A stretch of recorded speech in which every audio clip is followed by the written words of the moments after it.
Total గా కూడా అయిన తర్వాత రాష్ట్ర ముఖ్యమంత్రి రేవంత్ రెడ్డి గారు మొట్టమొదటి రాష్ట్రం కులగణన చేయాలనే ఆలోచన, దానికి కేబినెట్ లో నిర్ణయం తీసుకున్నాడు. ఆ తర్వాత అసెంబ్లీలో బిల్లు పెట్టాడు. దానికంటే ముందు ఆయన ఒక పని కూడా చేశాడు. ఈ కులగణన జరగాలని 150 కోట్లు శాంక్షన్ చేశాడు.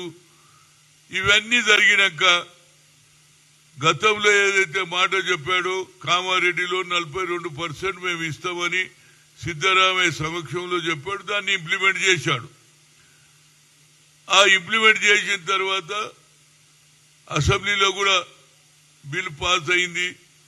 కానీ వాళ్ళ అన్ని రాజకీయ పార్టీలలో ముఖ్యంగా బీసీ ఆర్గనైజేషన్స్ ఉన్నటువంటి అన్ని, అది ఆర్ కృష్ణయ్య కావచ్చు, జాజుల శ్రీనివాస్ కావచ్చు, చిరంజీవి గారు కావచ్చు, ఎన్నో ఆర్గనైజేషన్లు అన్ని కూడా 18న జరిగిన బంద్ బాగా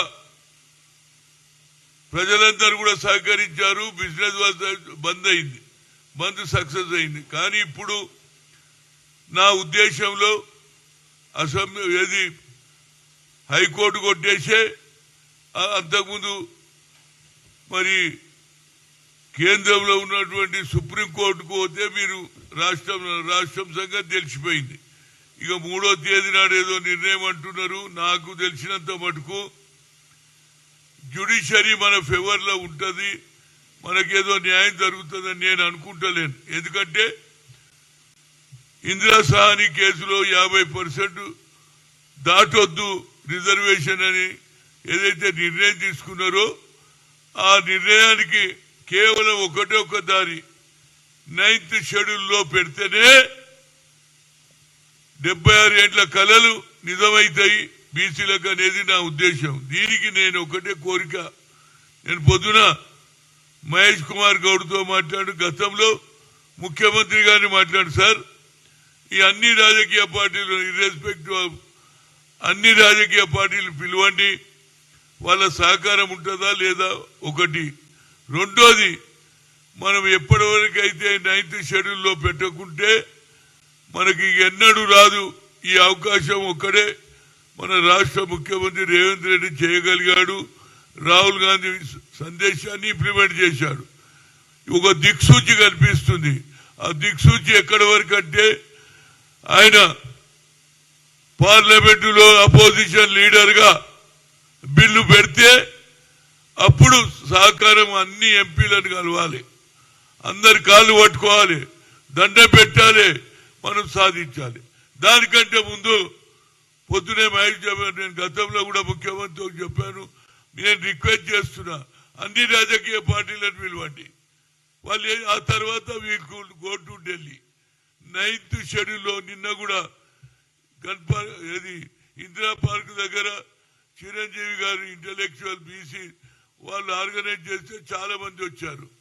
కనుక అన్ని రాజకీయ పార్టీలు వచ్చిన పార్లమెంటు సభ్యులు సపోర్ట్ చేస్తేనే ఈ బిల్లు పాస్ అవుతుంది. ఎందుకంటే నాకు అనుభవం ఉన్నది.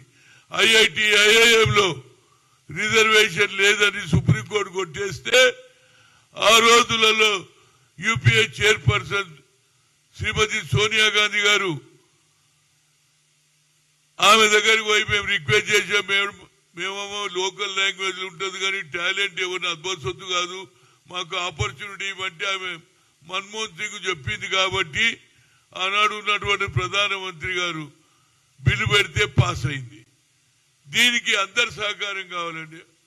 ప్రతి ఒక్క ఎంపీ చెప్పాలి. ఎందుకంటే ప్రతి ఎంపీ కాన్స్టిట్యూన్సీలో బీసీలు, ఎస్సీలు, ఎస్టీలు, మైనార్టీలు ఉన్నారు. ఎక్కువ సంఖ్య మేము ఉన్నాం కనుక వారందరూ కూడా సపోర్ట్ చేస్తారు. కానీ వాళ్ళ దగ్గర పోవాలి.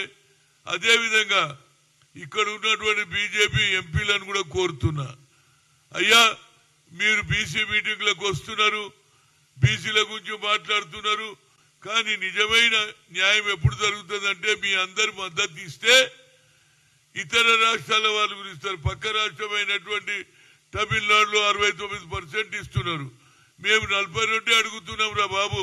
ఎక్కువ అడుగుతలేము కనుక దానికి అందరి మద్దతు గురించి ముఖ్యమంత్రి గారిని కోరుతాను. ఇర్రెస్పెక్ట్ అన్ని పార్టీలను పిలిచి ఒక ప్రభుత్వమే వాళ్ళని పిలిచి ఒక మీటింగ్ పెడితే ఒక మంచి మెసేజ్ పోతుంది. దాని తర్వాత ఇక మనం ఈడ ఎన్ని ధర్నాలు చేయి ఎన్ని రస్తా రోకోలు చేసినా ఏం కాదు, అది ఢిల్లీలోనే జరగాలి. నరేంద్ర మోడీ కూడా ఆయన ఓబీసీ అంటాడు, ఆయన న్యాయం చేస్తాడా లేదా ఆ దేవుని కొడుతున్నా ఆయన కూడా న్యాయం చేయాలి. అగ్రకులాలు ఉన్నటువంటి రాహుల్ గాంధీ, అదేవిధంగా అగ్రకులాలు ఉన్నాడు రేవంత్ రెడ్డి ఒక అడుగు ముందుకేశాడు. కాబట్టి దేశ ప్రధానమంత్రి నరేంద్ర మోడీ ఓబీసీలకు న్యాయం జరుగుతుందా లేదా అనేది ఆయన మీద వదిలేస్తాం. భగవంతుడు కూడా కోరుతున్నా నరేంద్ర మోడీలో కూడా మార్పు రావాలి. మా బిల్లు ఇప్పుడు కాకపోతే ఎన్నడూ కాదురా బాబు, మనం ఈ ధర్నాలు చేయాలి, రస్తా రోకోలు చేయాలి, పోలీస్ స్టేషన్ల వైపు కూర్చోవాలి తప్పితే ఏం కాదని అందరి ఆర్గనైజేషన్ ఓబీసీ ఆర్గనైజేషన్ కూడా మనం రిక్వెస్ట్ చేస్తాం. అదేవిధంగా ప్రభుత్వం తరఫుకెళ్ళి ముఖ్యమంత్రి గారు కూడా రిక్వెస్ట్ చేస్తారు. ఇక్కడ ఉన్న బీజేపీ వాళ్ళు బీసీల ఓట్లతోటి అందరు గెలిచారు, బీసీ ఎత్తింటది కనుక వాళ్ళ సపోర్ట్ కూడా కావాలని కోరడానికి అదేవిధంగా ముఖ్యమంత్రి పిలుస్తారు. ఆ తర్వాత ఇక మన పని చలో ఢిల్లీ, చలో ఢిల్లీ. ఇక ఢిల్లీలో రేపు శీతాకాల సమావేశం అవుతుంది. ఆ సమావేశంలో రాహుల్ గాంధీ గారు బిల్లు పెట్టినప్పుడు ఎన్ని రాజకీయ పార్టీలు ముందుకు వస్తాయి, ఎంతమంది, ఎందుకంటే గతంలో కూడా నాకు ఎక్స్పీరియన్స్ ఉన్నది. ఇక్కడ కాలే సుప్రీంకోర్టులో, అదే పార్లమెంట్ లో మన్మోహన్ సింగ్ గారి నాయకత్వంలో సోనియా గాంధీ ఆలోచన వల్ల మనకు ఐఐటీల All India Institute Medical Sciences లో మన పిల్లలు ఉద్యోగాలు చేస్తున్నారు, మంచిగా సంపాదిస్తున్నారు. కనుక ఈ పని అందరు రాజకీయ నాయకులు కోరుతున్నా కేవలం మనం ధర్నాలు ఏది ఇందిరా పార్కో లేకుండా జంతర్ మంతర్కి ఆగిపెచ్చి ఢిల్లీలో కూర్చుందాం, అందరి ఇంటింటికి తిరుగుదాం, ఆల్ పార్టీ దగ్గర పోదాం, మాకు న్యాయం చేయమని కోరుతున్నా. ఎందుకంటే ఒక పక్క కనిపిస్తుంది తమిళనాడులో 69, మేము 42 అడిగినాం రా బాబు, మా సంఖ్య మా జనాభా 56% ఉన్నా 42 ఇస్తున్నాం. అదన్నా న్యాయం చేయమని ఎందుకంటే ఇది ఒక చట్టం వస్తే మాకు న్యాయం జరుగుతుంది, చట్టం రాకుంటే ఏడేసిన గొంగడి ఆడనే ఉంటుంది. కాబట్టి దీనికి అన్ని రాజకీయ పార్టీలను కొడుతున్నా. అదేవిధంగా ప్రభుత్వం బిల్ పాస్ చేసింది ఏది, అదేవిధంగా 9 దాని మీద ఏదైతే గవర్నర్ కి ఇవ్వడం జరిగింది, అదేవిధంగా దాన్ని బిల్ కూడా పెట్టిన కనుక ఇది పాస్ కావాలంటే తప్పనిసరిగా 9th షెడ్యూల్లో పెడితే అప్పుడు అన్ని రాజకీయ పార్టీలు మద్దతు ఇస్తే మనకు న్యాయం జరుగుతుంది. లేకపోతే ఇక మనం మర్చిపో. మండల్ కమిషన్ 27% ఎప్పుడు ఇచ్చిండ్రు, 1992లో ఇచ్చిండ్రు. ఇప్పటిదాకా మేము 10% కూడా దాటలేము. అయితే ఓబీసీ ఎంపీస్ కన్వీనర్ గా నాకు ఎక్స్పీరియన్స్ ఉంది కాబట్టి అందరినీ రిక్వెస్ట్ చేస్తున్నా. ఎందుకంటే ఈడ మీటింగ్లు పందిరా బాబు, ఇక ఢిల్లీలో కూర్చుందాం, ఇంటింటికి తిరుగుదాం, ప్రతి ఎంపీ కాలు మోగుదాం, దండ పెడదాం. వాళ్ళు న్యాయం చేస్తే మన బతుకు తెరువులు, మన వచ్చే భవిష్యత్తు పిల్లలకు, మన చెల్లెళ్ళకు, మన తమ్ముళ్లకు న్యాయం జరుగుతుందని మీడియా ద్వారా చెప్తున్నా. తప్పనిసరిగా జరిగే వరకు మనం పోరాడదాం, కానీ ఢిల్లీలో పోరాడదామని కోరుతున్నాం.